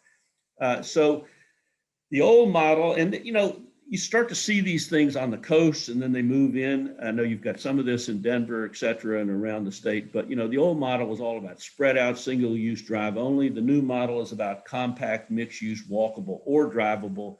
And who are the people that might want to sleep upstairs and shop downstairs? Well, it's some of those empty nesters or retirees or single people that I've mentioned before.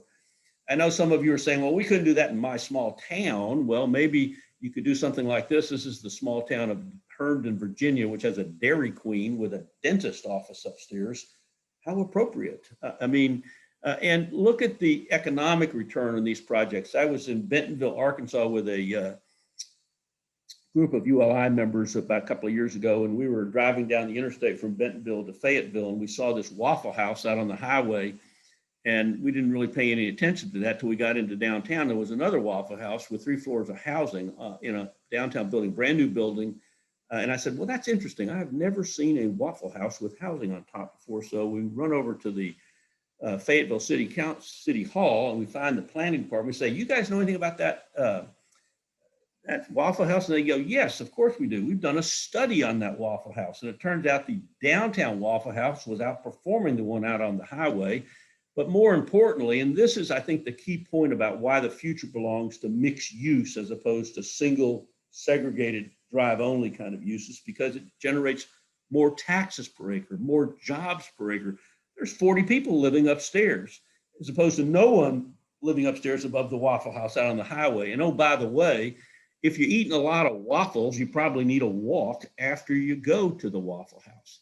So of course, in the real estate world, a key concept is what we call the placemaking dividend, which means simply that people stay longer, come back more often, and spend more money in places that attract their affection. So I want to just say a word about transportation and its changes. The transportation landscape is rapidly changing.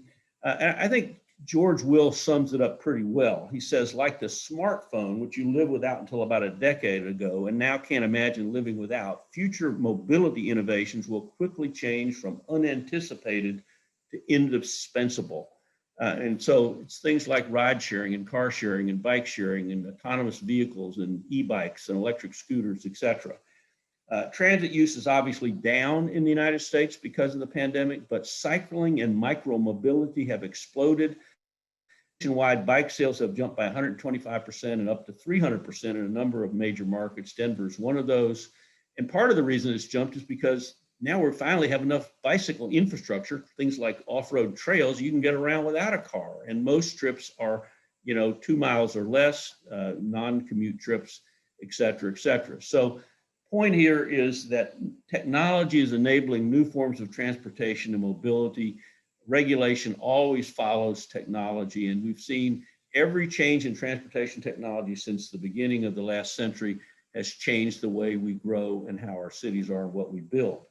So just to reiterate, when we built the interstate highway system, we got auto-oriented development. We had, fast food restaurants, for example, at every interstate interchange. And then we started building transit and we started getting transit-oriented development. But now we are getting a new form of development called trail-oriented development. We now have almost 35,000 miles of off-road bike trails. That's more than the length of the original interstate highway system. And oh, by the way, new cars now cost $40,000 a year. And so people are saying, maybe I could get by with one less car if I could get around safely doing something else. And by the way, bike infrastructure is relatively inexpensive and provides a major return on investment. Well, I looked at 3 projects out in California and San Francisco just to illustrate this point. They built a protected bikeway along Market Street in downtown San Francisco. It was expensive. It cost $444,000 a mile, $445,000 a mile. They extended Doyle Drive, which is a city street, cost them $570 million a mile. Building the new span of the Bay Bridge, $2.7 billion per mile. So point is, this is, if you want to reduce traffic congestion, make it easier for people to get around without a car. But the thing is, realtors that you need to be thinking about is that trails are leading to trailside development all over the United States. This is the Platte River Greenway, just one example. But Pittsburgh, my colleague Tom Murphy talks about the role that trails have played in the revitalization of Pittsburgh. We're seeing developers all over the country talk about premiums that they're receiving on properties that back up to bike trails. We're seeing things even in places like Indianapolis, Indiana, where people are talking about comparing trails to beachfront property. We're seeing this in small towns where people are moving corporate facilities to be adjacent to facilities like this.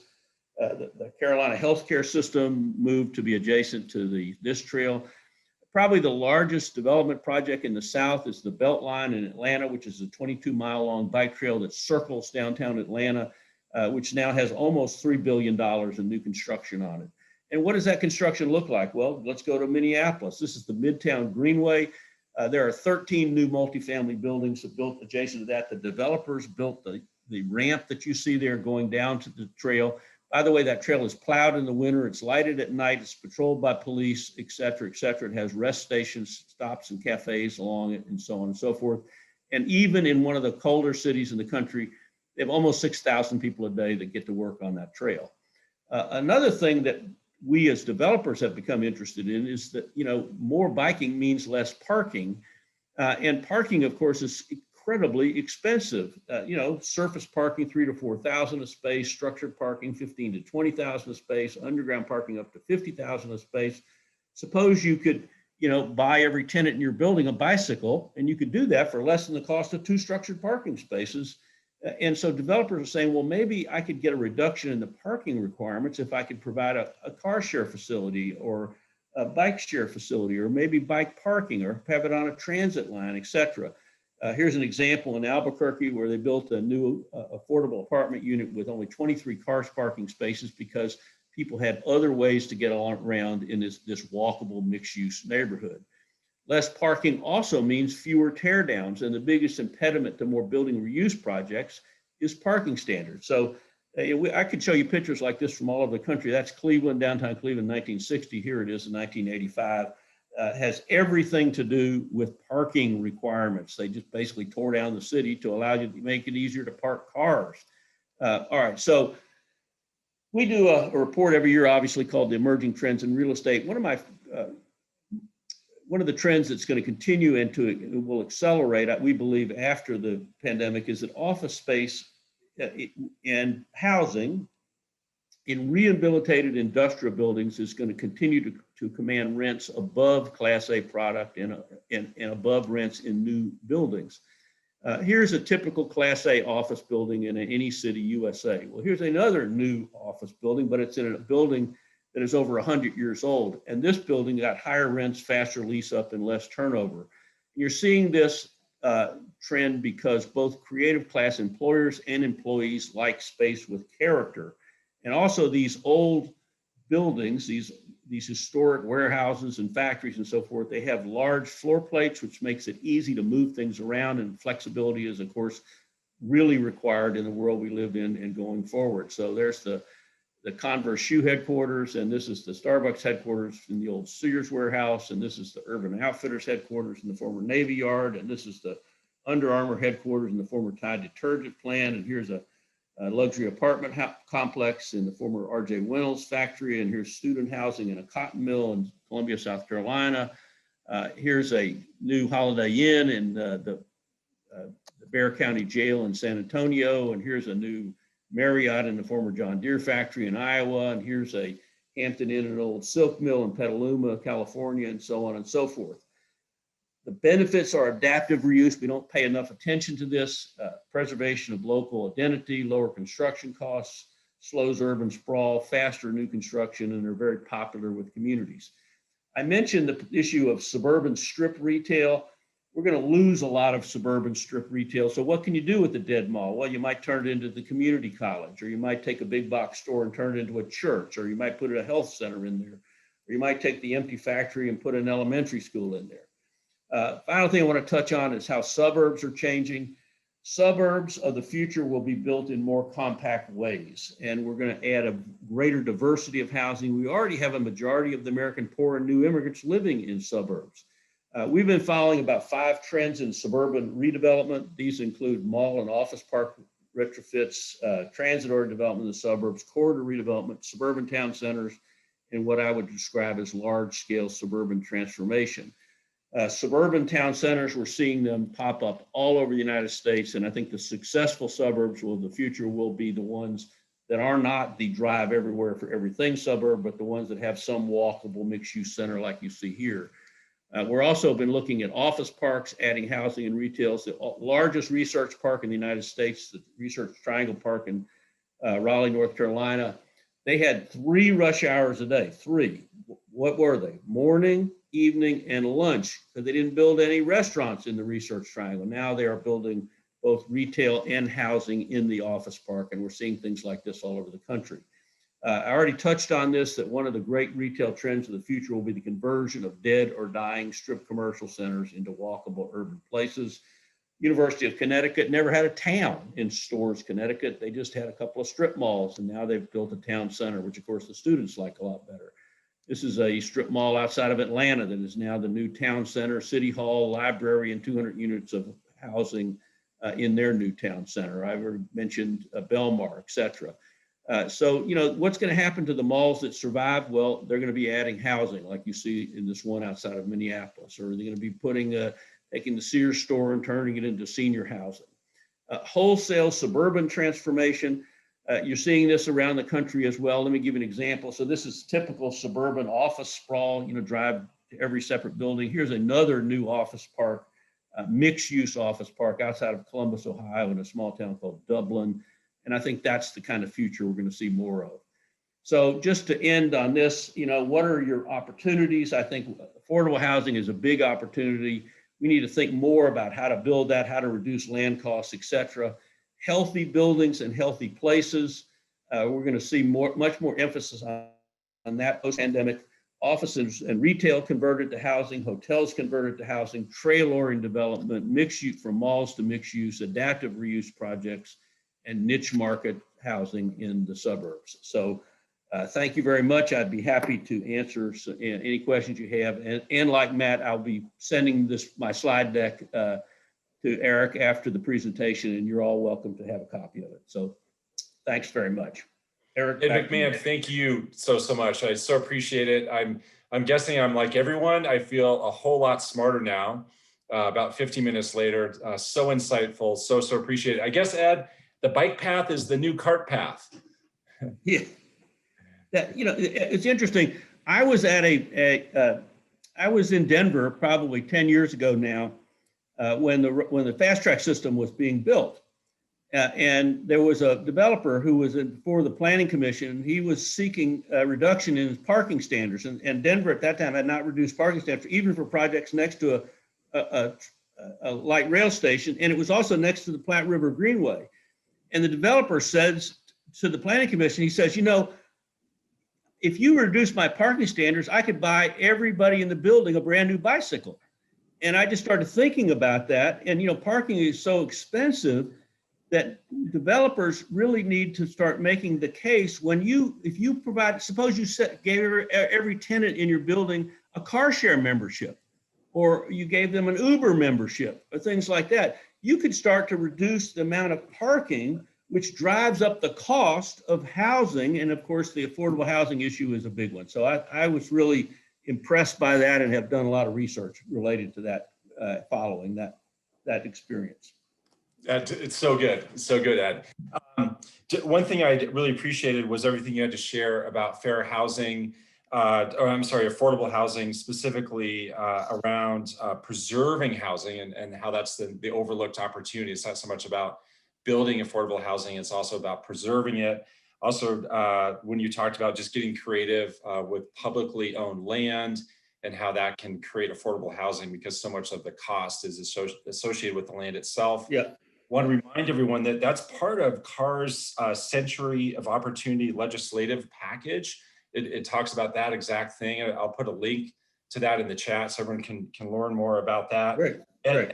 I ask you to comment on something that I think can make us and our clients feel even more bullish, even more optimistic about the future of Colorado real estate, is the work from home dynamic, the work from home trend, as people become untethered to the company headquarters, or at least partially untethered. And they now can say, well, gosh, I can live anywhere. Where else would I rather live than Colorado? I know we're all biased on that, but Yep. Can you just maybe speak to that? Or are you going to see places are going to benefit more than others? I know you talked about that in terms of amenities, et cetera, but do you see Colorado better position and in an even better competitive situation based on? Absolutely, because, you know, Colorado has all the outdoor amenities. Montana State University did a study a few years ago where they interviewed every new business that had moved to the greater Yellowstone ecosystem over a 5-year period. It was everything from like doctors to small manufacturing firms. And they said, why did you move there? And number one was the beauty of the region. Number two was access to outdoor recreation. A great example, Foster Freeze, who was a hedge fund manager. He owns something called the Brandywine Investment Group, which for 40 years, founded by his father. It was located in Valley Forge, Pennsylvania, a busy suburb of Philadelphia. But this guy liked to fly fish, right? So every summer he would fly out to Jackson, Wyoming to go fly fishing. And then one day he's stuck in traffic on the Schuylkill Expressway in Philadelphia. And he goes, a light bulb goes on his mind. He goes, well, why am I here? I can run my mutual fund company anywhere in the world. He picks up his entire company and moves it into downtown Jackson. And that's the largest private sector employer in Jackson, Wyoming today. And it's those kind of lifestyle choices that I think Colorado has an edge on lots of places. And you're seeing, you know, whether it's Grand Junction or Leadville or, you know, there's so many, Glenwood Springs, there are places that do still have affordability, but they've also got this amenity value. And, you know, they've also got a healthy downtown. That those are the kind of places that I think, in the long term are going to benefit. You know, Denver's already been one of the most popular cities to move to, but you've heard about the affordable housing issue. And so if you've got the freedom to live anywhere you want, you know, the Sonoran Institute did this study a few years ago in partnership with a group out of Glenwood Springs called Community Builders. And they found that particularly in the West, the character of the community is more important than the salary in choosing where to live. And so if the choice is quality of community versus salary, quality of community will trump salary in choosing a place to live. And now because of the flexibility that we're seeing in the workplace, I think Colorado is perfectly situated to take advantage of that. Fantastic. Terrific answer, by the way, Ed. We all appreciate hearing that. And I know, but that makes a whole lot of sense. Thank you for that. Can you speak to the customer's perception of density post-COVID? So, you know, there's the reality of what does spread COVID. It's really more, you argued it's more crowding than density. However, there's also the perception of density. And you talked a lot about the benefits of mixed use and work environments Well, the first thing I would say is at the Urban Land Institute, we don't use the word density anymore. We talk about compact, walkable, mixed-use development. And most of the most desirable neighborhoods in the United States, whether it's, you know, in Colorado or you know, Maryland or Virginia, oftentimes are compact, walkable, mixed-use. What are the three highest priced neighborhoods in the Washington metropolitan area? I'll tell you what they are: Georgetown, Old Town Alexandria, and Chevy Chase, Maryland. Okay. Old Town Alexandria has a density of 18 units an acre. Every house in Old Town Alexandria costs $1.5 million and up. Why are people paying $1.5 million for a 200-year-old house? Is that because they like to do home repairs? No, it's because people will pay for walkability and charm. And we've been building so little of that in new places that people will pay almost, we have a supply-demand imbalance for places that are walkable and charming and mixed use. And so if we built more of those kind of communities, and you know, it's not about, we have this mistake we make, we conflate density with high rises, for example. And people don't want to see a high rise in the middle of a single family neighborhood. And you know, so we need to like change that perception by showing them what a really great neighborhood can look like. And you know, there's two kinds of density. There's soulless density and soulful density. And you know, we need to, and the realtors can play a real role, I think, in educating people about what the differences are. Wonderful answer. I love that. What a perfect way to end, I think. It's all about walkability and charm. It's fantastic. So Ed, thank you again. I know there are all kinds of thank yous for both you and Matthew in the chat that came through. We appreciate both your time. Thank you for all that you shared. So appreciate that. And Robert Markowitz, I'm going to turn it back over to you. You're going to sign off for everyone. And thank you everyone for being here. And Robert, take it away. Thank you, Eric. Before everyone jumps off, I got an update at the end of this, so hang on for a minute. That's our session for today. Again, incredible. Thank you, Eric. Thank you, Matthew. Thank you, Ed, for just, my head's still trying to percolate through that information, and I'm definitely going to be looking at reviewing those deck slides because that's just amazing. I also want to thank our sponsor, First Bank, again. Remember, without them, this isn't all possible. So please review the schedule for committee meetings this afternoon, and we'll see you tomorrow for two main sessions: Scott Peterson's 10 Things at 10 a.m. and the MLS Forum at 12:30. And if you haven't already, please vote for the major investor you think most deserves the pie in the face with an RPAC investment. Right now, hot off the press, Scott Peterson seems to be in the lead. But let's not forget Scott Matthias, Piper Knoll, both close seconds. And we need to show Keith Kanemoto and maybe Tyrone a little more love with some votes too for pie in the face. So you can easily get to the voting portal for RPAC fundraising tag through FeedLoop portal. So let's keep those investments rolling and keep your eye on the pie. I think that's all I have for now. Thank you guys, and we'll see you tomorrow.